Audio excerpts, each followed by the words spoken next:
Good morning, Nigerians. It is rather painful. It is rather worrying when you realize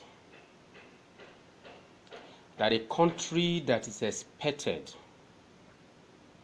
to be the greatest black nation on earth is struggling because leadership at all levels are failing, and because the population is hiding behind religion, behind pettiness, behind issues that are not important in the process of discussing that which can drive this nation forward. I think, therefore I am. Look at it this way. How is it that Nigeria has the highest, one of the highest number of churches in the world? One of the highest number of churches in the world.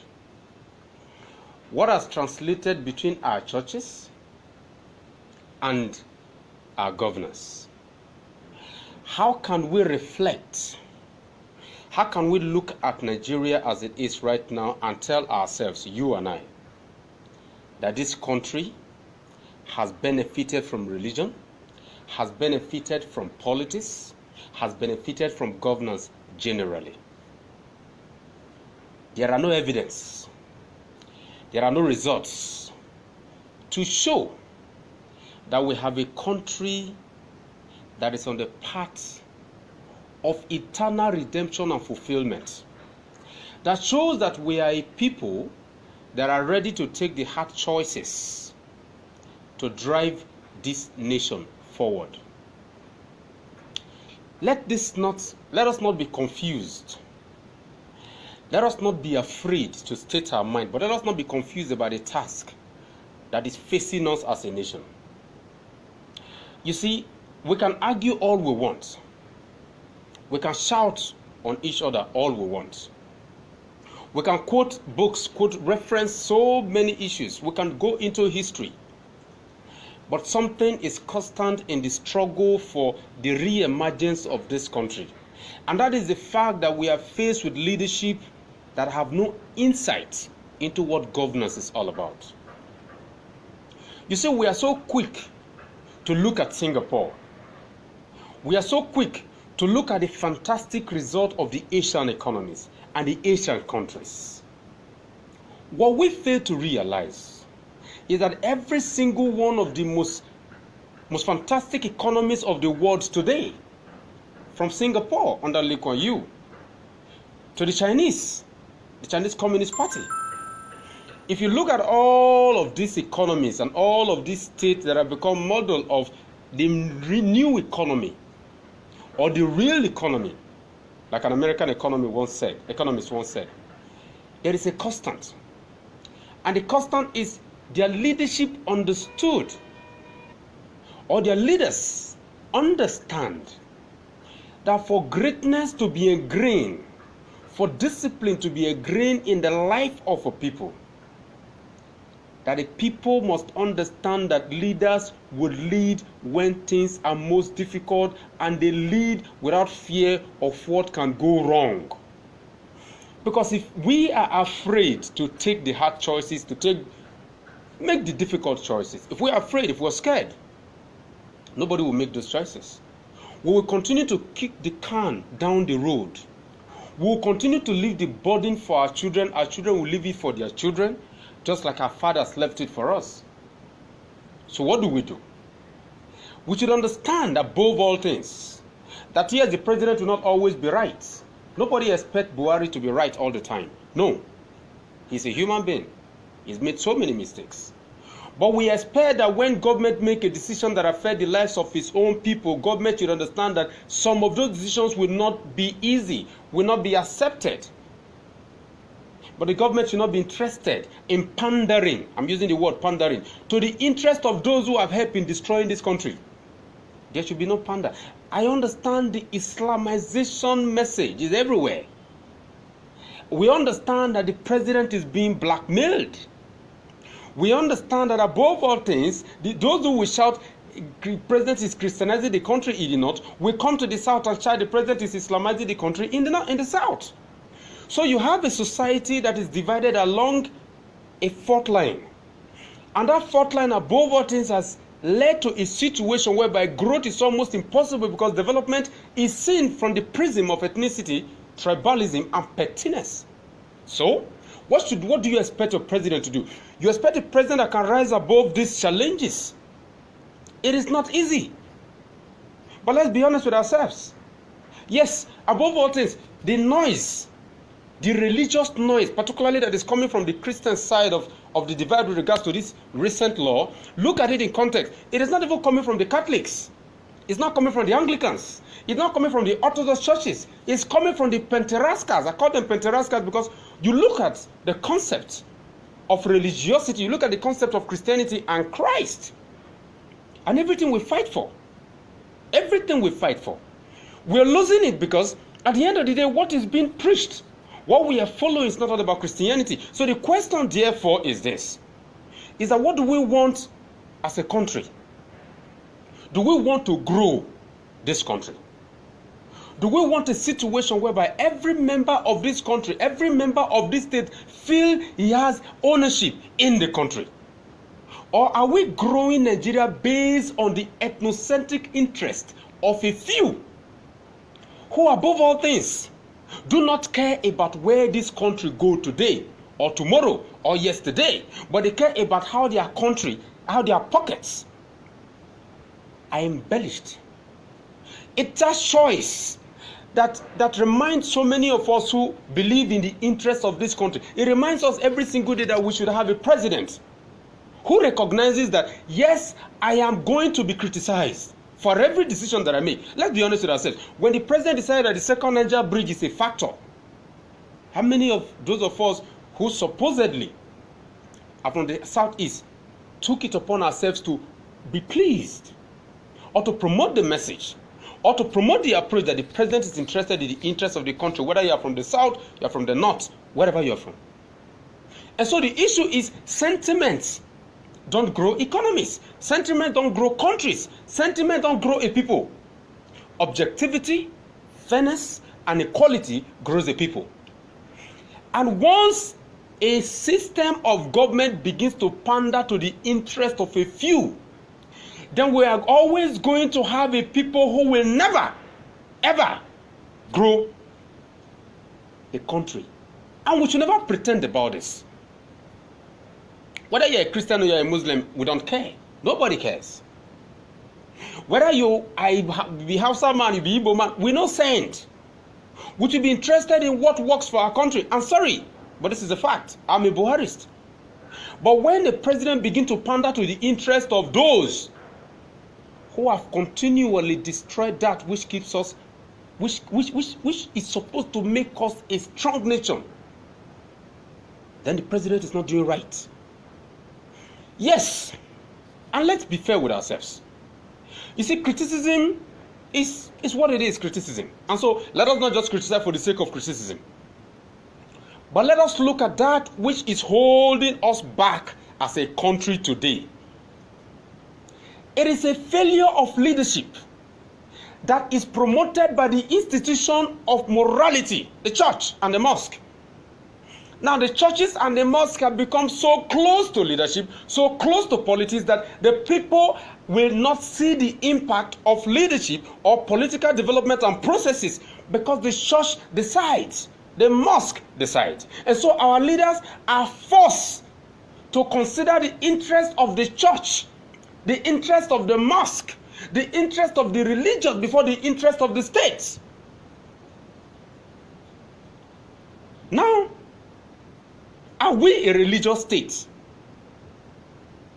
Are we a state that derives its strength, that derives its union, that derives its position, that derives its capacity from the language of the church or from the languages of the mosque. If that is who we are, let us not be afraid to say it. If that is what we are for, let us not be afraid to say it. Because on this day and in this country, if we don't make up our mind on what we desire for our country, we should not be afraid to tell ourselves that we are not interested in nations building. Let's be honest with ourselves. The people who are not capable of making the hard choices are never interested in nations building. The people who are afraid to grow can never be interested in nations building. A people who cannot look themselves and be honest with themselves in that which is their problem can never be interested in nations building. And so here we are as a country whose interest is steadily being eroded, whose capacity to grow is being bastardized by a few. 180 million Nigerians wake up every day. We do what? We wake up every day, we eat, we struggle to eat. In most cases, we even struggle to sleep.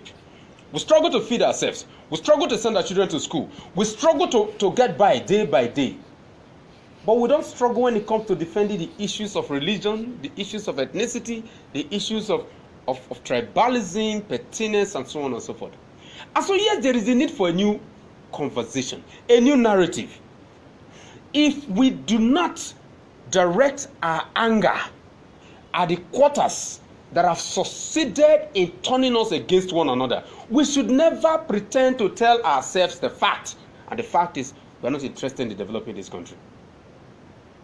Economic policies, social policies, structural and foundational policies requires difficult choices, requires difficult decisions, requires foundationally stressful options and alternatives. And until that moment when we are capable of being honest with ourselves, we will never be capable of being honest with our country. And so the choice is not mine. It's not yours, really. The choice is our collective presence, standing up to say enough is enough. The choice is coming up to say our mumu don't do. The choice is looking ourselves in the eyes and telling ourselves that we can no longer afford a nation where peculiarly demonic interests must continue to sustain the national narrative. What is the national question? The national question is not a religious question. The national question is not an ethnic question. The national question is an economic development question. And for once, we should begin to obey the laws of our own land. Every time the law affects the interest of those who have destroyed this country and government panders to those interests, government is a problem. I support the president wholeheartedly, as most of you know. But when the president and the country and government is afraid to do the right thing, when they are afraid to hold the law and uphold the law, no matter who it offends, then government is a problem. And that is where we lose it. Look at it in context. Who got import waivers? Religious people. Who gets contracts? Religious people. Who gets waivers from the law? Religious people. Politicians. Big businesses. Big bankers. And guess what? These people have continually succeeded in destroying this country, and they are doing it as we speak. Yes. President Muhammad Buhari is fighting hard. Is fighting strong. I give him credit for a lot that he's doing. But you cannot continue to pander. You cannot continue to pander like my elder brother, my big brother, Adekunle Sotubo will always say. You should not pander, because when you begin to pander to the interest of one, you are going to pander to the interest of all. Government must do the right things. The people must do the right things. And the people are failing so massively. It is so painful when you realize that revolutions are driven by the masses. Look at the world. Look at Korea recently. We keep talking about the Egyptian revolution. We keep talking about the Arab Spring. We keep talking about the power of the people in a lot of these countries, even in underdeveloped. Look at Cote d'Ivoire, our neighbor.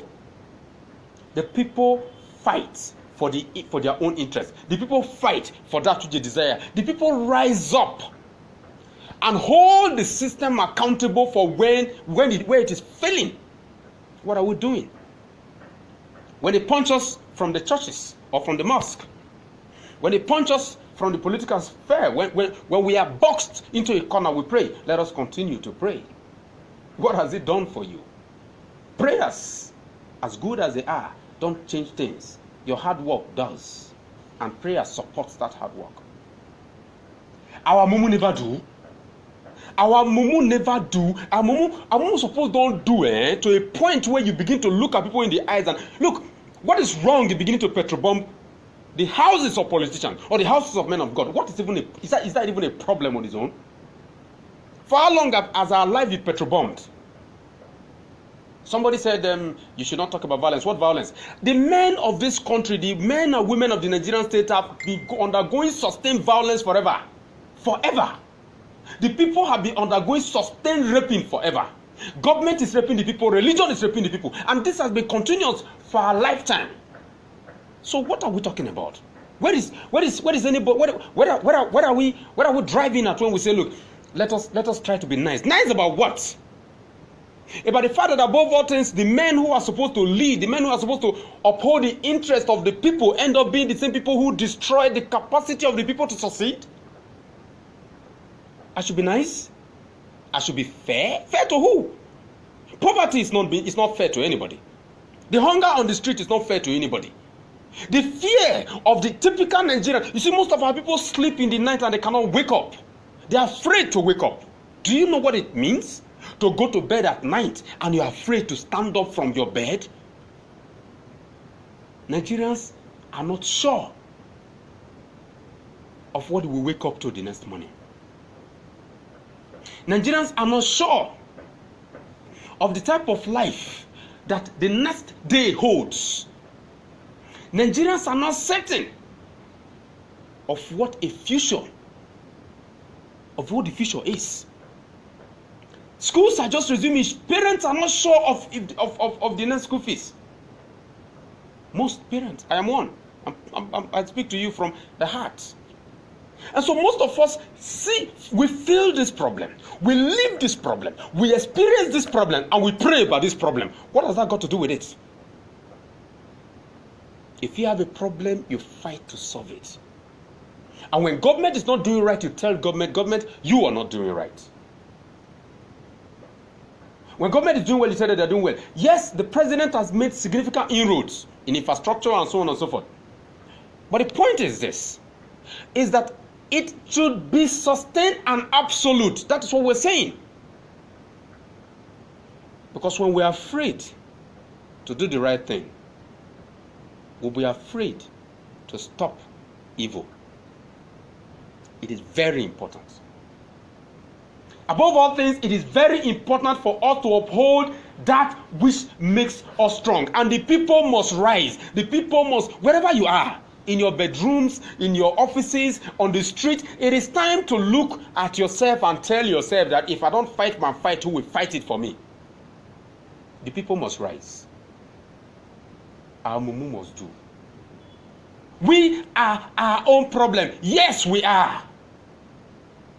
Yes, the reason politicians are messing up is because we give them the room to mess us up.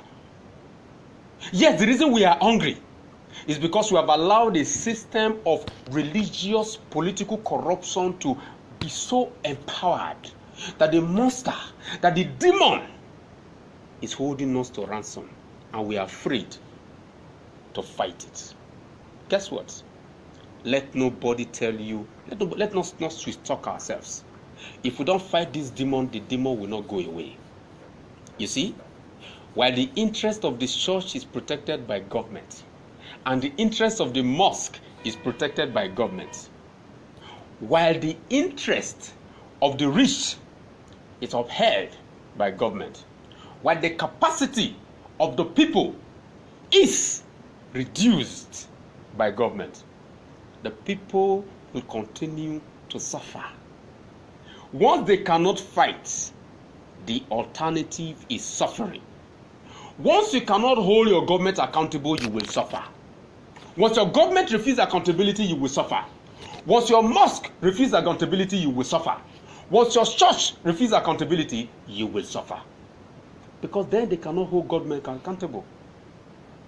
And if the church is not capable of accounting, government will not be capable of accounting. Because the church is the moral institution within the state that drives government, that is the governing institute, to do the right thing. Here we are. Here we are. And so my question is, will our mumu never do? Our mumu never do. We never suffer rich. We never, this suffering when we did suffer for this country, never do. The country was destroyed, handed over to PMB, trying to fix it. Of course, it's not getting it right all the time. We have to be honest with ourselves. We know. But we support the party you're chosen. When he cannot afford to be weak. Where is the general?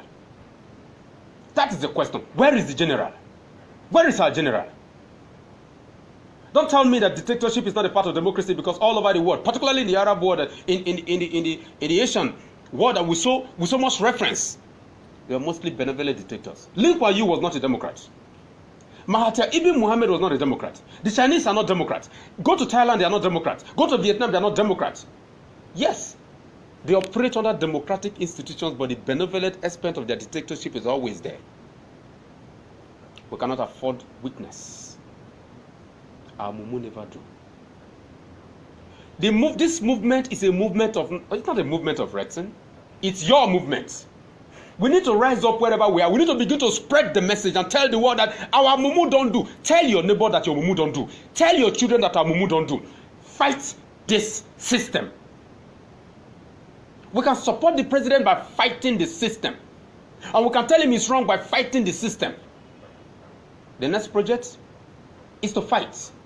Yeah, people have told me that Redson, sometimes you're too aggressive, and be careful about yourself and your family. And I tell people that, look, I'm over 40. If I die now, I die young.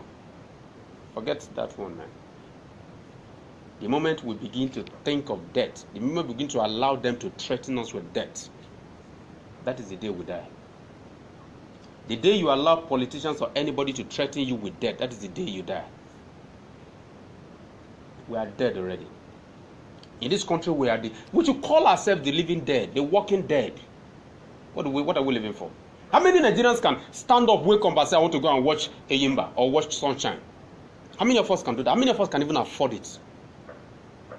You have a country where less than 180,000 Nigerians are subduing 180 million people, and all we do is to smile and laugh at them. Our mumu never do. Our mumu never do. If your mumu don't do, lead the conversation wherever you are. Drive the narrative. The politicians are our enemies. They've always been our enemies. They are our enemies as we speak. The church, the mosque, that should be the moral fabric. It should be the moral foundation of the society. They have become the moral enemy. They have become those that are destroying the moral structure of the state. So, lead the conversation wherever you are. Our mumu don't do. Lead the conversation wherever you are. Our mumu don't do. Say it, sing it, preach it, and act it. Because this year, if we cannot fight this fight, we will not fight any fight. Government should serve us. Government should be law-abiding. Government should be forceful. Government should be respected. Once interests dominate your government, interests that are personal, interests that are greedy, interests that are selfish, interests that are wicked, interests that are demonic, interests that are evil, when they begin to channel and dictate the path of your government, know that government service to you can never be done. Our mumu must do. You and I must lead the narrative. Thank you and good morning.